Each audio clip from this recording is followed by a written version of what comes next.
Welcome back again, viewers. Welcome back this morning. And on our program this morning, again, as I mentioned earlier, we will be chatting on the Buccoo Crab and Goat Race Festival that took place just a few days ago. We're going to be getting a synopsis this morning from our very good friend, Nickosy Phillips, political leader of Unity of the People. And we're going to get the thoughts this morning and do a synopsis on the 2023 Buccoo Goat and Crab Race Festival. Good morning and welcome to Nickosy.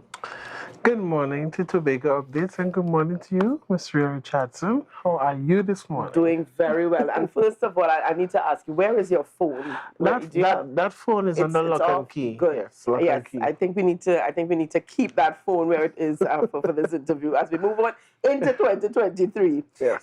Let's talk a little bit. The Buccoo Goat and Crab Race has, for 2023, we've seen it. There are a lot of comments coming out. Mm-hmm. But looking back now, how would you grade 2023's Buccoo Crab and Goat Race?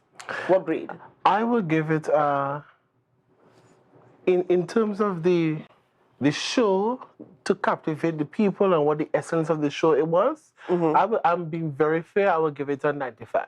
You give it a 95? 95%? 95%, right? The overall grade would be 95%? The overall grade in terms of bringing the people out and showing the people what the production is about, right, and the goat race and crab race going on, I would give them a 95. But there are internal issues that would have shown a dilemma in a breakdown, I think, which we will have a conversation as to now, after the 95, why did you still say that? Okay, good. I'm glad you went there first. I'm glad that you went there first. So you're giving them a 95%, and then we can now break things down. Mm-hmm. Let's talk about what happened initially, where the committee was asking media houses to pay to cover. I see look on your face. To pay or charging media houses to cover the event. And then over just a few days before the event, we saw where there was a change, an adjustment to that initiative, and we saw where certain groups were being asked to pay a fee. An adjustment in the fee, but your thoughts on that very quickly here. What was in the mind? And I mean, you can only speak to what you know, because you were there at one point in time, and you did share on social media some of your thoughts on that. Mm-hmm. But what are your thoughts on the media, Tobago's media, being asked to pay? My thoughts are the same because, it was just too last minute, and I believe, as they say, maybe because of lack of funding, but then again, you can't use that lack of funding to stress on the media paying, because my simple question was, how do you then security the persons and the tourists who come in with these small cameras? You had the drones around the area. How do you then security? Because you can't force on the media, especially our local media, which would have carried or should carry the coverage of persons who can't make it, persons who are at work, persons who are disabled and couldn't come. So for me, I find it was nonsense. I think after the social media bashing, they would have had some sort of level of common sense after that, hopefully, and they would have made changes. But as I said, it's up to the media houses who then wanted to carry on with it, and some of them did and some of them did not. So for me, I think it was just a level of where we could get the money from, and that was it. It was about getting money towards whatever they have to cover. By any means necessary? Well, maybe, as I said, maybe that's what their interpretation. And if that was the interpretation, this was the wrong way, because you can't use the media and force the media for that. Because if the Tobago media does not cover these things, who then? We can't say, okay, TTT will come from Trinidad and cover the Tobago story or the leg of it. But our Tobago updates, our Tobago Channel 5, those persons who we know, people looking out for to listen and to watch at the crab race, and I just find it was just atrocious. I got the persons bash them, they listened to the social media and they did what they're supposed to do, although it still didn't come out in the end where some social media or some media houses did not come, but they have a lot of work to do. All right, now I want to ask you here about the choice, and the Buccoo Crab and Goat Race has always been promoted as a family event, a family festival, a family activity around the Easter time. this year, the choice of entertainment. Let's talk about the choice of entertainment, because I thought it was atrocious. I thought it was one. Understand what I'm saying here, please. Understand what I'm saying here. The choice of artists, understanding and knowing well that this is the type of music. These are the lyrics. There was nothing. There were no clean lyrics. This is the artist. This is what the artist promotes. Why this particular artist for this particular event? This promoted a family-friendly event. And I posted something on social media, and a lot of persons were saying, "Oh, as a leader, I shouldn't say that." But they made a wrong choice. As I said, it's a, for me, I already stood at I say plainly, the cabal-led executive, they are just doing things that they think that will benefit making money and does not interest the people or the community of Buccoo or the environs. And it was a very bad choice. As I said, I spoke to the individual, the artist Temper, before, and you know, we were even having the conversation when I was telling that artist about management, the image going forward, not just sticking on one content, on one lyrical content, but expanding your horizon. I saw you do a chutney and expanding your lyrical content because you have the young people following you. And that individual could attest to that because I was saying to that. But I left just before that performance.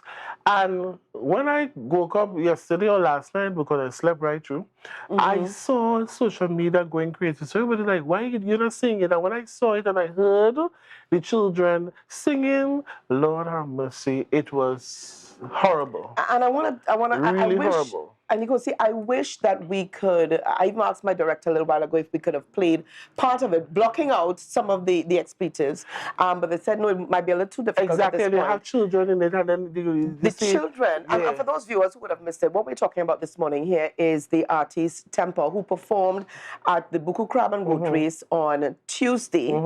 The lyrics are not befitting for inappropriate. Yes. Thank you, right? And you see, we're bashing the Temper.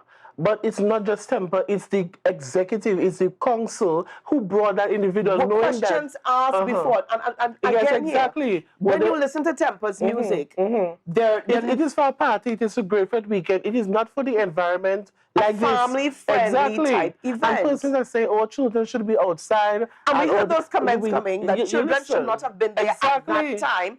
But this was promoted. They're on vacation. It was promoted as a family type event. Exactly. If their parents are there, they are also there. Yes, because there were a lot of children who were lost. I wasn't there.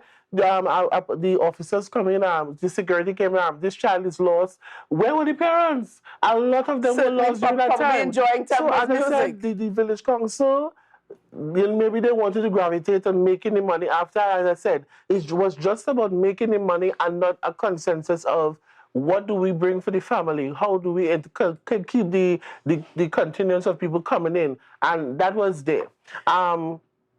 They made a wrong choice again. And a lot of wrong choices there, because even though my questions that I've asked, where was the police service? Because if the police was there, anytime an artist is using obscene, they would shut them down immediately. Where was the police service? But where were they? But probably enjoying the performance. But I overheard that is part of the issue too. There were no police present, and maybe they didn't pay for the police as alleged, so the police did not show up. If you look at it, there were no police there in the barricades. There were no police at all. So whereby the safety and security of our citizens, which should have been done, it was not done. And that is an issue I'm hoping the village council could clear up, because I was there and the police was there. Maybe they just feel like they wanted to come around and they were there. We have the issue of the bar closing 45 minutes right after it opened, and the time the bar was the bar license came, and then the police shut them down because there were no police. So it was all of these things happened. Listen, Ria, We need a whole day to start this thing. Before we go on here, a viewer on the live is saying, I find that time of the night the children should have been at home. The viewer also went on to state that their children, my children returned home 6:30. And viewer, we hear you loud and clear. But please be reminded that this was promoted as a family type event.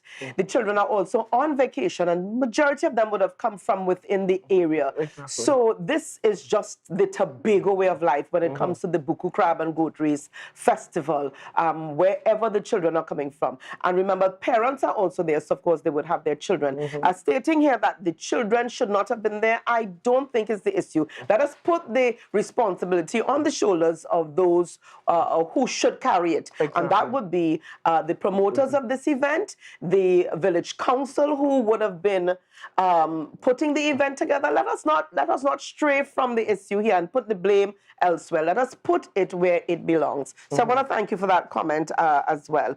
The viewer also said, even Sunday night, there were no police officers at the scene.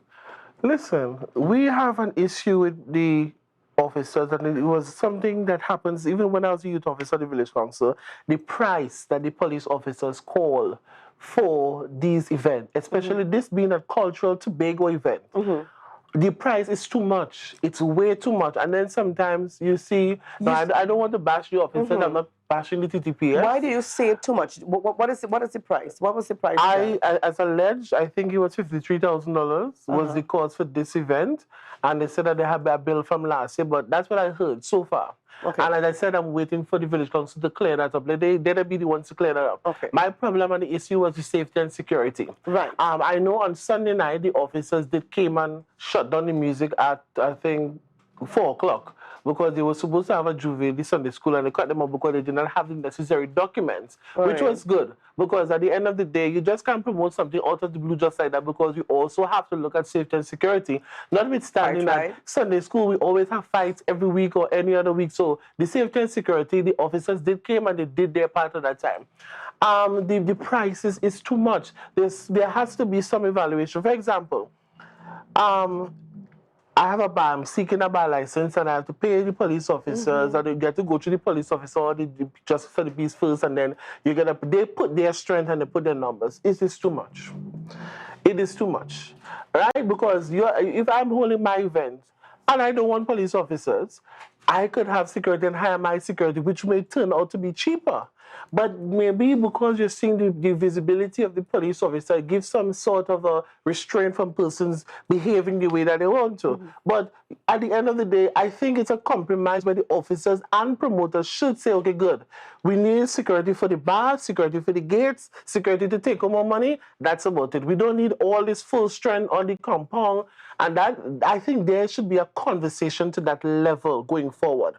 Not having the police service here, I said the village council ought to clear that area up, because the safety and security and citizens were at risk in that time. Yes. We had other issues where there was not a communication. But fire officials. There were fire officials fully but in no there. No police officers. Or security. We had other issues whereby there was no communication within tourism, the persons who are doing VIP and the persons who are to enter. Because even though I had an invitation, and these people telling me I have to have on a band. I'm sure the girl didn't even watch at the band. She didn't even watch at the invitation. You have to have a band. But you know, it's because of me.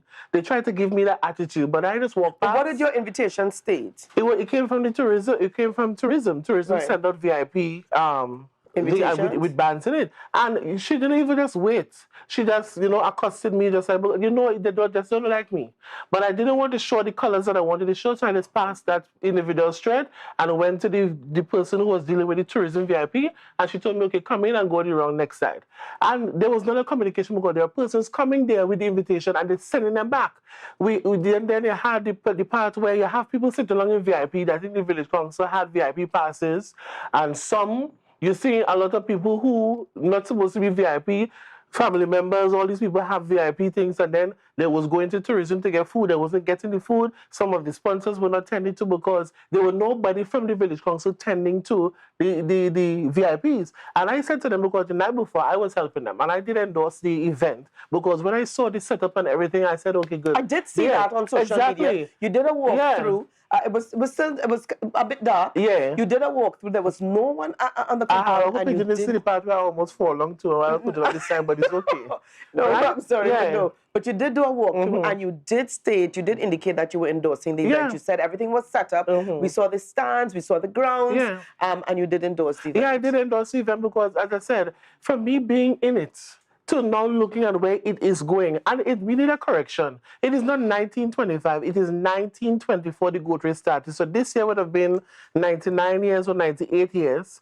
I think next year is going to be 99 or 100 years or something. And not because we had COVID and we didn't do it. The year is the year. So we can't really answer, okay, it's not the year is the year.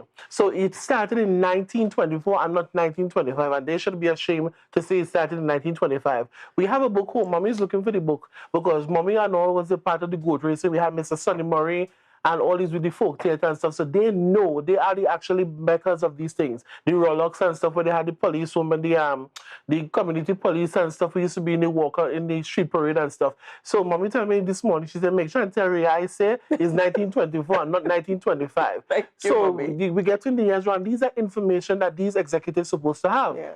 As I said, my first hit at them was not about the goat racing, and I never said, I remember I made a disclaimer on your Tobago updates whereby it was put across and I said boycott the goat racing. I never said that. No. I think that was clear. Yeah, that was clear. So I just want to make it again. I think when we did that interview with you about a week or 2 weeks ago, when you came on and you heard the introduction, I think you exclaimed on exactly. What? Yeah. We did clear that right? up. And it was never about to target the show. It is to target the cabal-led executive, and I will continue to say cabal-led executive because there are certain things that are happening, and as I've said before, the void election that was there, the person's not getting the time in the community to be a part of it. That is what I was targeting. All right? This goat racing, honestly, sitting in the VIP and relaxing and watching and then work. And I've always said there are only two individuals who actually push their foot forward, which is Miss Linda Ramsawak and Roseanne Charles. Those are the two persons behind the back. We used to be three of us. We used to be there right through. And then, as I always said to them, they are the two that are putting the effort out, doing everything. And then when things go bad, they start to hit the two of them. And the two of them still taking a hit. They come after the village ones who supposed to support them, not supporting them, and then they're going back at it again. So, Nickosy, Science Sweetness Edmond says on the live, they had police officers there. It's just the time they came from, but it had officers. Shaquille Jones says, I believe that the event did pretty well this year. Yeah. There were minor management issues that could have been better, but for the most part, the event was successful in bringing the community together.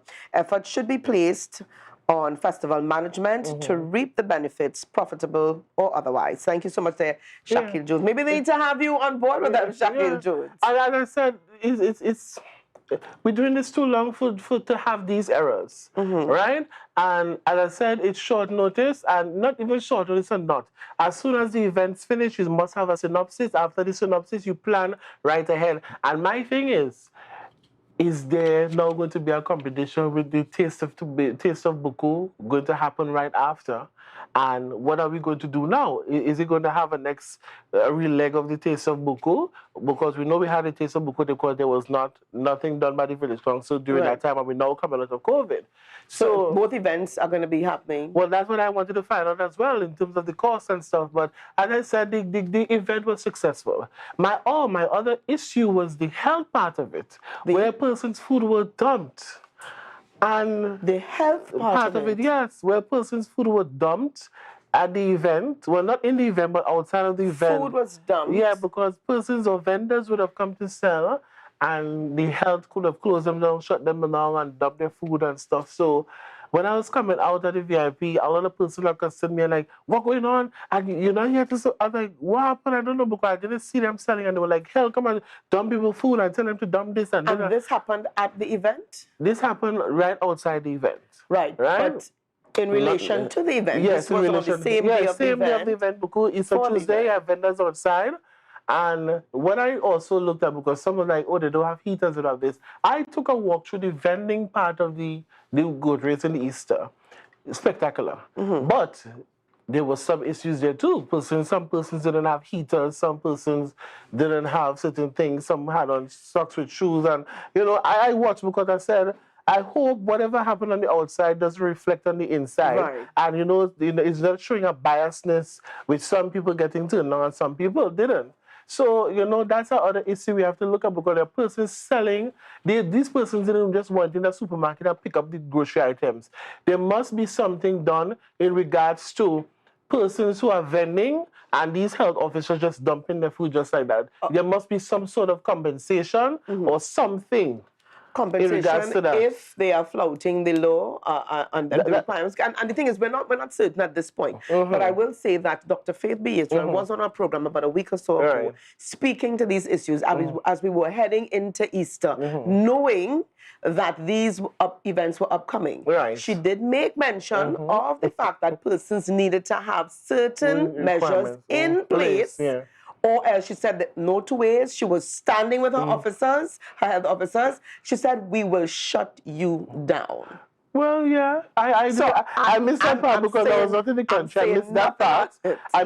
But as I said, I'm not against the officers. They have their job and their duties to do, but some level of compensation should be given, because if somebody spends, listen, I'm not being biased or anything, but for persons who spend all this money out there, and yes, if you don't have the necessary requirements to the fulfillment of the health officers, you also have to look at persons getting sick as well. So it's a two-way thing. But it's the risk you take. Exactly. It's a risk you take in standing as a vendor who does not have all of the requirements to sell food or food items. It's another risk you take as a patron to purchase food that may or may not have been ill-prepared. So let me be a normal person and say this. Yeah. Some of these places that I'm seeing at nights, where these big restaurants in their establishment or the side of the establishment, health can close them down as well. Well, I would like them to pay some visit late in the night when these establishments are closed, and you will see the little rats, the big rats that they can make rat burger with, running around these things. And I'm just saying, I'm just being normal, right? Back to the goat race, because we don't want to stray. I think... As I said, 95%, there are a lot of external issues, and because we also had in the night too, I saw individuals picking up money at the gates where you're supposed to have a ticket booth, and the ticket booth supposed to pass through there, but we saw, because every year we had that issue where money is just mysteriously missed, and because of people picking up money and stuff, not doing it the right way. I know there was an influx of people. Oh Lord, the gates opened. The officers that said there was too many people, so you had to open. But some individuals really still wanted to pick up money. So I hope that the monies that were picked up, the monies that were picked up will go to the right, the amount that were picked up will go to the right channels, and we'll have a good account for it. I think they're supposed to have a village council meeting on Tuesday. I will be there to question and to be a part of that scrutinizing, and if I don't see anything, there's plenty of things that I want to say, but I just want to make sure and wait until that they do their synopsis and whatever, and if I don't agree with certain things, I will say what I'm supposed to say, and I'll bring it out to the public where it's supposed to be put out. Very quickly, as we're wrapping up, what advice would you like to give to the village council for next year's? Go back to your community. Get your community fully involved. And we also need to deal with that cabal-led executive and put the community. It is Buccoo, Coral Gardens, and Environs. It's not just Buccoo and the cabal-led party group executive. We don't need that. We need that. We need to up the ante. The things that we would have made mistakes with, as we always make mistakes every year. There needs to also be a closer relationship with the THA. I don't know if they call it independence or what they call them. There needs to be a closer relationship and communication with them in regards to the pull and tug and stuff. So I think it's a relationship building work that we need to do, a relationship with our promoters, a relationship with the community, a relationship with all the media houses, everybody. There needs to be a closer relationship in taking the activity forward, because we are almost 99 years, 100. So what are we going to do spectacular? What are we going to do different? And I hope I'll be here this year or next year to share and to give my input and to be a part of that well, be a part of the team in showing forward. So, thank you very much for having me this morning. Thank you And I so hope I didn't much. cause any too much friction. I'll leave that there. Very quickly, Alicia Samuel is having a good laugh at your rat burger statement. Lidmoy Brebner Dillon says, yes, Rhea, depending on who does it determine right or wrong. Fix yourself before selling food. Tammy Samuel says, a level of compensation for non-compliance. I don't agree. Sergeant Alfred also spoke of closing down a bar because of non-compliance to the magistrate. And I'm going to leave it right there. Thank you so much, viewers on the live, for sharing your thoughts and your comments with us this morning. Nickosy, thank you very much for being on the program with us this morning. I know it was late notice, but thank you so much for being with us. Not a problem at all. Thank you so much. Thank you very much, Tobago. All right, and lots more coming up. And we're going to see a little bit more about what Candace has been up to this morning with her Out and About series as she chats with Kevin Edwards. And I'm not going to sell anything else out there, Candace. So we're going to be coming back to Candace just after the break. So viewers, it's your opportunity to share the live, share the live, share the live.